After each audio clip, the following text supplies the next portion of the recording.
Well, good day, everybody. This is Chris with The Ancient Scholar. I wanted to give you all a channel update. It's been 4 or 5 months since I've posted a video, and I just wanted to let you all know what was going on, why there has been such a delay or such an extended hiatus, so to speak. So as you no doubt have guessed, the COVID-19 situation has certainly not improved here in the United States, and that has impacted many people, including myself to some extent.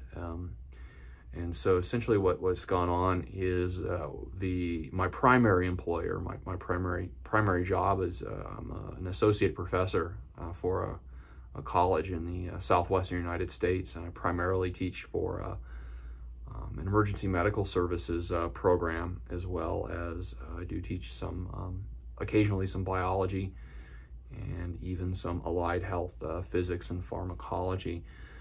And so we had the initial shutdown where you got the flurry of COVID-19 videos where everything was just shut down, and in fact all of our teaching at that point in time was completely online. I was actually toward the end of the didactic phase of teaching that I was doing. I was getting ready to take a paramedic cohort into the clinical environment right there when the COVID-19 situation exacerbated here in the United States, and we had a very strict shutdown. The state that I live in, our governor has been very aggressive, or had been very aggressive, and so things shut down. And so I actually had some time to make videos, and then as things began to reopen, and as we transitioned into the summer, I have to teach. I essentially have to keep up a full-time teaching load. So during the summer, I'm what's called a 12-month faculty.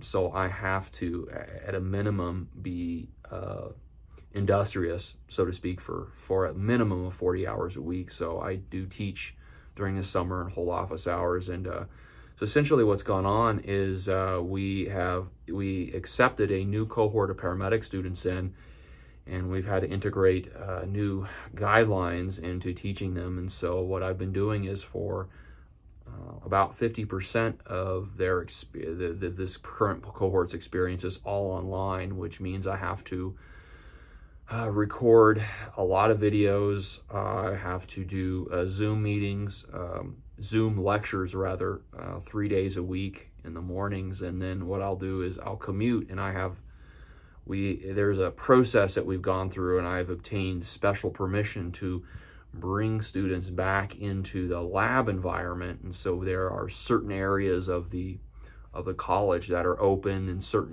only certain people are approved, our students. And there's a checklist, there's a temperature check, there's a history that I have to do on every student every single day. We have to wear PPE, masks, we have face shields, and so on. And then there are obviously some social distancing requirements.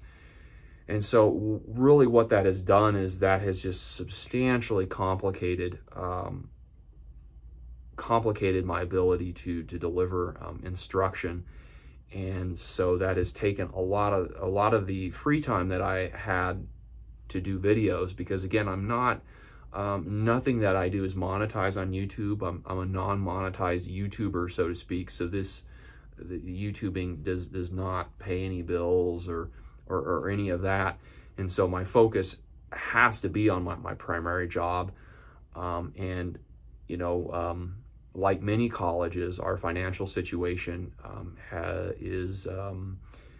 was not good, to be quite frank. And in fact, there were an initial round of cuts that occurred, and in fact, there are only 2 full-time faculty members now in the program where I work. There's our program director, and then my immediate supervisor, and then myself.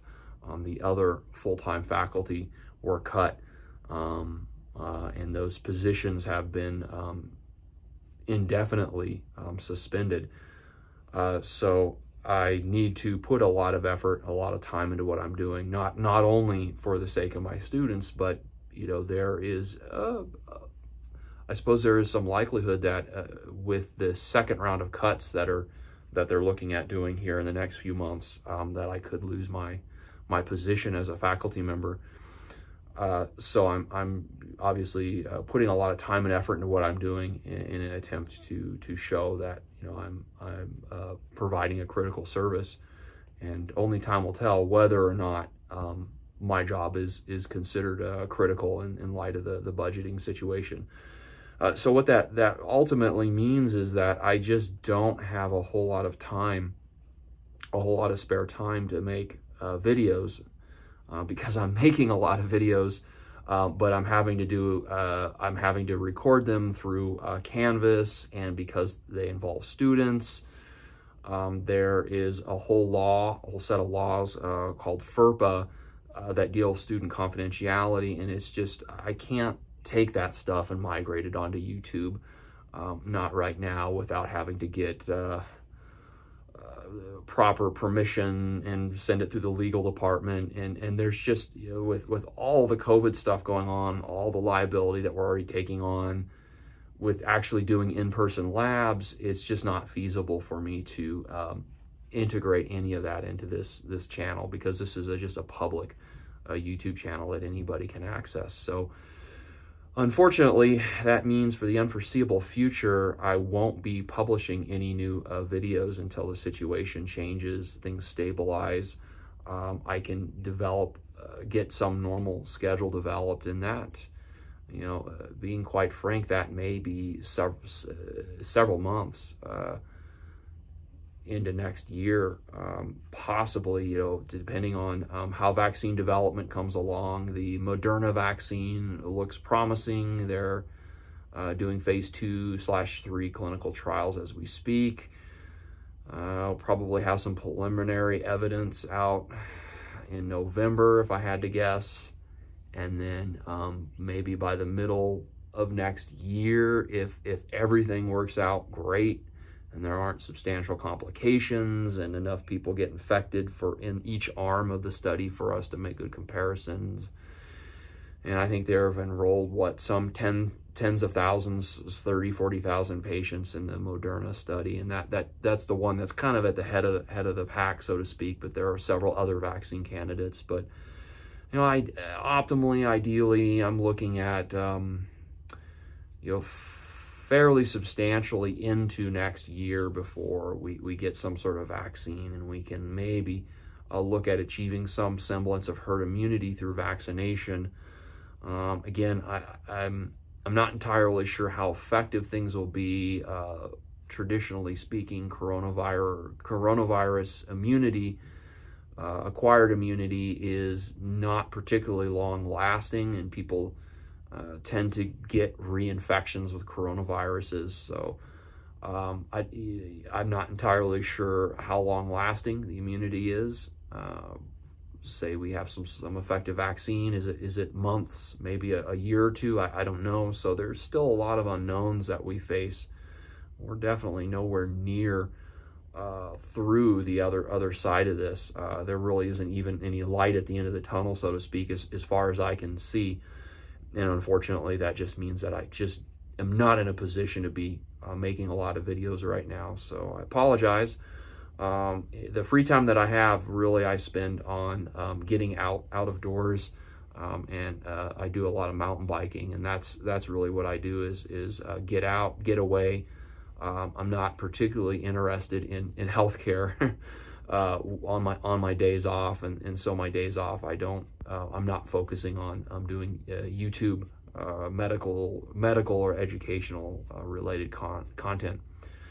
Okay, so that is my channel update right now. Not particularly good news for people that were maybe expecting or hoping that I would put out new content. It's just not currently feasible in this environment. So we'll see what happens over the next few months, and perhaps things can stabilize and I can look at putting out more content in the future, the near or far future. That remains to be seen. But be that as it may, I really hope you all are doing well. I hope you all are staying healthy, and just please take care of yourselves. And as we move into at least here in the United States, as we move into a fairly challenging situation that we're facing in contemporary times. At least the social-political situation is very challenging. I would also ask that you just try to employ as much love and empathy as you can toward people, particularly towards people who may not have views that perfectly align with your views. You know, I'm not the oldest person in the world, but you know, I've been around for over 4 decades, and I remember a time where it was okay for human beings, for people to have views, even views that